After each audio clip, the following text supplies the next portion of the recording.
Hello everyone, I hope all are feeling well. जो भी जाओगे बढ़िया होंगे। और इस वीडियो में हम लोग हिस्ट्री अबाउट जेट इंजन के बारे में देखेंगे, जेट इंजन के इतिहास के बारे में देखेंगे। सबसे पहले बात करें तो जेट इंजन का सिद्धांत नया नहीं है, हालांकि इस विचार को काम करने के लिए आवश्यक तकनीक प्रगति 20वीं सदी तक फलीभूत नहीं हुई। जेट पावर का प्रारंभिक प्रदर्शन एलोपाइल से मिलता है, जो पहली सदी के मिस्र में हीरो ऑफ एलेक्जेंड्रिया द्वारा वर्णित एक उपकरण है। इस उपकरण ने दो नोजल के माध्यम से भाप की शक्ति को निर्देशित किया ताकि एक गोले को अपनी धुरी पर तेजी से घुमाया जा सके। इसे एक जिज्ञासा के रूप में देखा जाता था। इस बीच टरबाइन के व्यवहारिक अनुप्रयोगों को पानी के पहिए और पवन चक्की में देखा जा सकता है। इतिहासकारों ने जेट इंजन के सिद्धांत की सैद्धांतिक उत्पत्ति का पता पारंपरिक चीनी आतिशबाजी और रॉकेट प्रणोदन प्रणालियों से लगाया। उड़ान के लिए इस तरह के उपकरणों को उपयोग के लिए विवरण ऑटोमैन सैनिक लागरी हसन सलेवी की कहानी से मिलता है, जिन्होंने कथित तौर पर 1633 में शंकु के आकार के रॉकेट का उपयोग करके उड़ान भरी थी।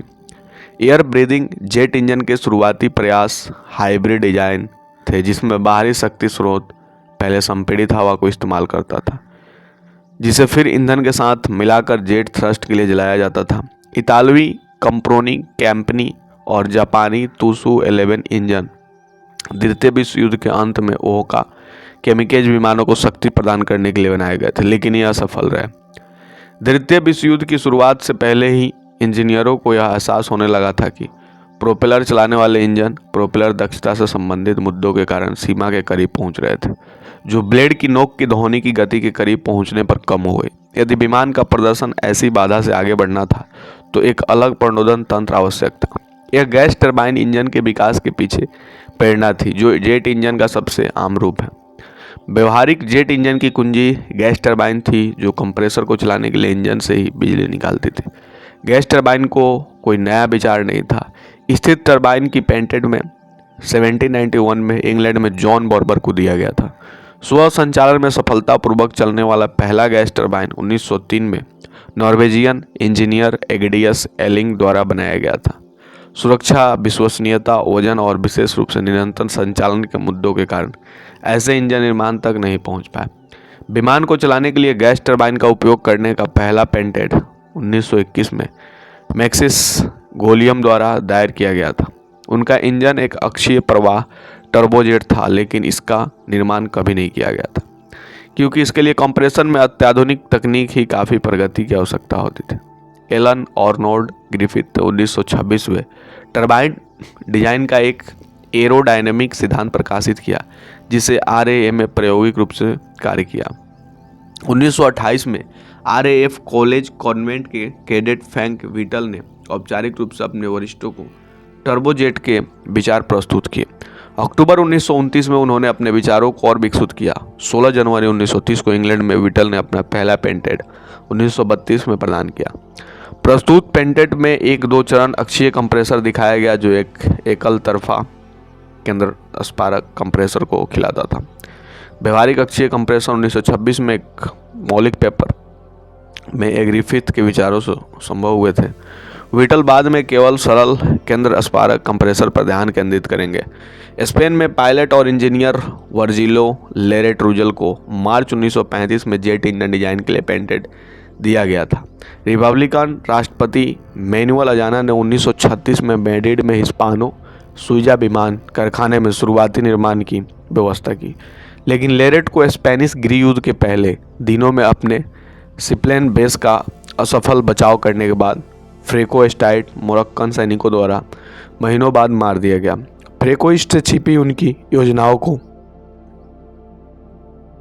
कुछ साल बाद उनकी पत्नी कार्लोटा ओनिल ने जेल से रिहा होने पर मैड्रिड में ब्रिटिश दूतावास को गुप्त रूप से दे दिया। 1935 में हंस वान ओहेन ने जर्मनी में बीटल के समान डिजाइन पर काम करना शुरू किया, जिसमें कंप्रेसर और टर्बाइन दोनों एक ही डिस्क के विपरीत किनारों पर रेडियल थे।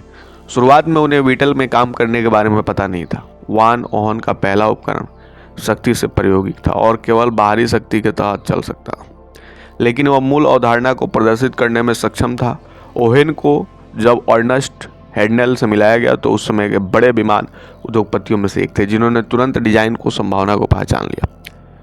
हेडेनकेयर ने हाल ही में हर्थ इंजन कंपनी खरीदी थी और वेहन और इनके मास्टर मशीनिस्ट मैक्स हैन को हर्थ कंपनी को एक नया डिवीजन के रूप में वहाँ स्थापित किया।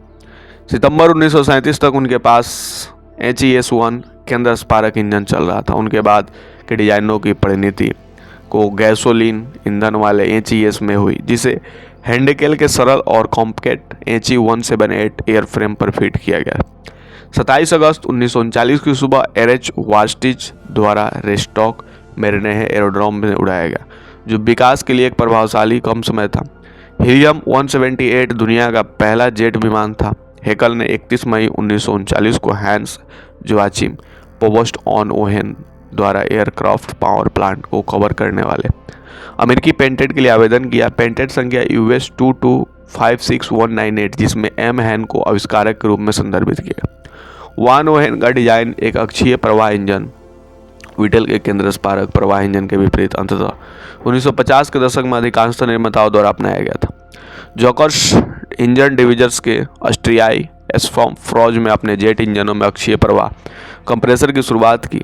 जुमो को गैस टरबाइन विमान पावर प्लांट के लिए RLM 1090XX नंबरिंग अनुक्रम में अगला इंजन नंबर 004 दिया गया था और इसका परिणाम जुमो 004 इंजन था।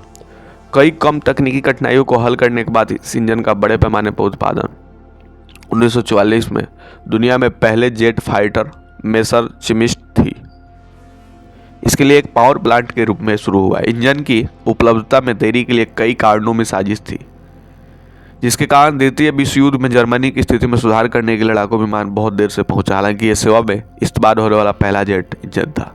इसी बीच ब्रिटेन में ग्लोस्टर E-2839 ने 15 मई 1941 को अपनी पहली उड़ान भरी और ग्लोस्टर मेटियोर ने आखिरकार जुलाई 1944 में RAF की सेवा में प्रवेश किया। इन्हें फ्रैंक व्हिटल द्वारा स्थापित पावर जेट्स लिमिटेड के टर्बोजेट इंजन द्वारा संचालित किया गया था।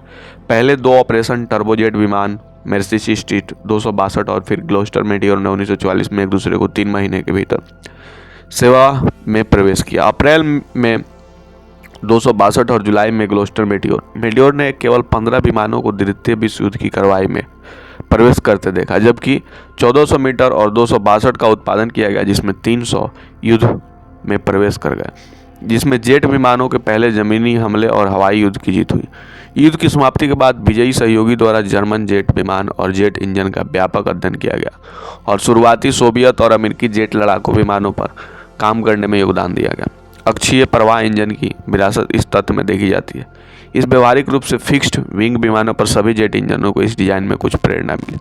1950 के दशक तक कार्गो लाइजन और अन्य विशेष प्रकारों को छोड़कर लड़ाकू विमानों में जेट इंजन लगभग सार्वभौमिक हो गया था। इस बिंदु तक कुछ ब्रिटिश डिजाइन पहले से ही नागरिक उपयोग के लिए स्वीकृत हो चुके थे और डे हेलीलैंड, कॉमेट और एरो कनाडा जेटलाइनर जैसे शुरुआती मॉडलों पर दिखाई दिए थे। 1960 के दशक तक सभी बड़े नागरिक विमान की जेट संचालित थे, जिसमें पिस्टन इंजन के कार्गो उड़ानों जैसे कम लागत वाले भूमिकाओं को छोड़ दिया गया। टर्बोजेट इंजन की दक्षता अभी भी पिस्टन इंजन की तुलना में खराब थी, लेकिन 1970 के दशक तक high bypass turbofan jet engine के आगमन के साथ जैसे शुरुआती टिप्पणीकारों द्वारा पूर्ण निर्माणित था। उच्च गति और उच्च ऊंचाई पर जो उन्हें बेतुका लगता था, ईंधन दक्षता सबसे अच्छे पिस्टन और प्रोपेलर इंजन के समान थी वहाँ पे। अब अगर इसकी उपयोग की बात करें तो जेट इंजन जेट विमान, क्रूज मिसाइलें और मानव रहित हवाई वाहनों को शक्ति प्रदान करते हैं। रॉकेट इंजन के रूप में वो मॉडल रॉकेटरी, अंतरिक्ष उड़ान और सैन्य मिसाइलों को शक्ति प्रदान करते हैं। जेट इंजन ने हाई स्पीड कारों, खास तौर पर ड्रैग रेसर को चलाया है, जिसका सार्वकालिक रिकॉर्ड रॉकेट कार के पास है। टर्बोफैन के चलने वाले कार थ्रस्ट SSC वर्तमान में भूमि गति रिकॉर्ड रखती है। जेट इंजनों के डिजाइन को अक्सर गैर विमान अनुप्रयोगों के लिए संशोधित किया जाता है, जैसे औद्योगिक गैस टरबाइन या समुद्री पावर प्लांट। इनका उपयोग विद्युत ऊर्जा उत्पादन में पानी, प्राकृतिक गैस या तेल पंपों को बिजली देने, जहाज और इंजनों के प्रणोदन प्रदान करने के लिए किया जाता है। औद्योगिक gas turbine 50,000 soft horse power तक बन सकते हैं। इनमें से कई इंजन पुराने सैन टर्बोजेट जैसे कि Brent and Whitney J57, J75 model से लिए गए। P&W JTD8 को लो बाईपास टर्बोफैन का एक व्युत्क्रम भी है, जो 35,000 हॉर्स पावर तक बनाता है। जेट इंजनों को कभी टर्बोसॉफ्ट और टर्बोप्रॉप इंजनों के रूप में भी विकसित किया जाता है।